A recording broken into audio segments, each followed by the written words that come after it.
తో పాటు రామచంద్రుని లక్ష్మీనారాయణరావు గారు ఆర్థిక నిపుణులు ముగ్గురు కూడా. ముందుగా లక్ష్మీనారాయణరావు గారితో ప్రారంభిద్దాం. లక్ష్మీనారాయణ గారు నమస్కారం అండి.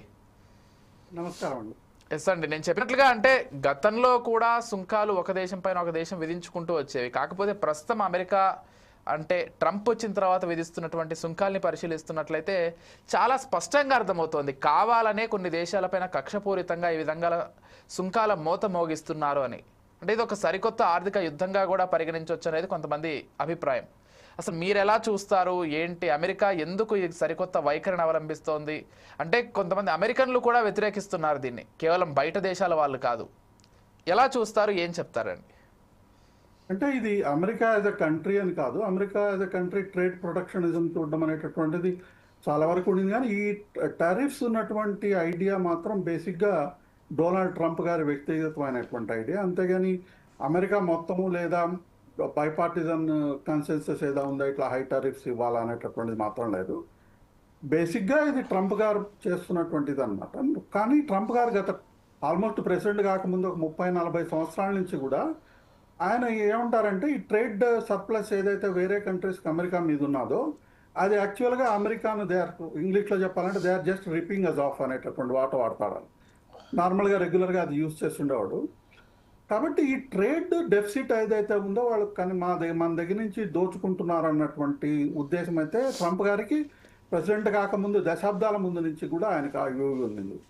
ఇంకోటి ఏంటంటే ఒక విధంగా న్యాయపరంగా చెప్పాలనుకున్నట్లయితే నాన్ టారిఫ్ బ్యారియర్స్ ఏవైతే ఉన్నాయో యూరోప్లో కానీ EU కంట్రీస్లో కానీ కెనడాలో కానీ పర్టికులర్గా కెనడాలో కానీ EU కంట్రీస్లో కానీ కొన్నిట్లో నాన్ టారిఫ్ బ్యారియర్స్ అనేటటువంటివి కూడా ఉన్నాయి.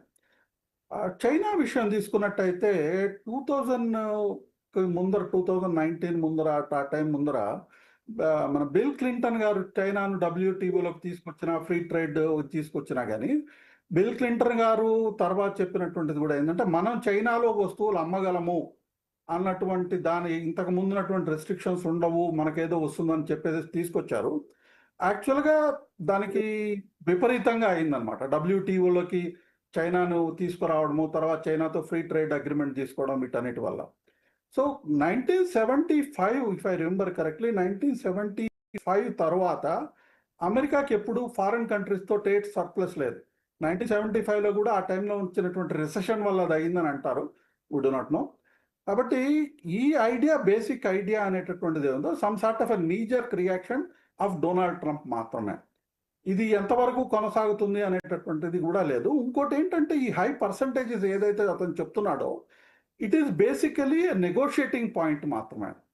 ముందర చాలా ఎక్కువ ఇంపాసిబుల్ టారిఫ్స్ రేట్స్ చెప్పేసేసి తర్వాత నెగోషియేట్ చేసుకొని కొంత తగ్గించడము, బాగా తగ్గించడం, ఇవన్నీ చేసేటటువంటివి ఈ డీలింగ్ వాటిలలో ఇచ్చేస్తారంట. కానీ భారతదేశానికి దీనివల్ల పెద్దగా లాంగ్ టర్మ్లో ఎఫెక్ట్ ఉంటుందా అనేటటువంటిది మాత్రం మనం ఖచ్చితంగా చెప్పగలం, మనకేమంత ఎఫెక్ట్ ఉండదు. ఎందుకంటే బేసిక్గా మన ట్రేడ్ నెగోషియేషన్ టాక్టిక్స్ కానీ మన పర్సనల్ కానీ ఏ గవర్నమెంట్ అయినా కానీ భారతీయ జనతా పార్టీ చాలా బాగా చేసింది. అంతకు ముందు కూడా ఈవెన్ WTO నెగోషియేషన్స్లో కానీ మనం చాలా స్ట్రాంగ్గా మన ఇంట్రెస్ట్ ఏవైతే ఉన్నాయో అది మనం ప్రొటెక్ట్ చేయడానికి మనం పుష్ చేసాం.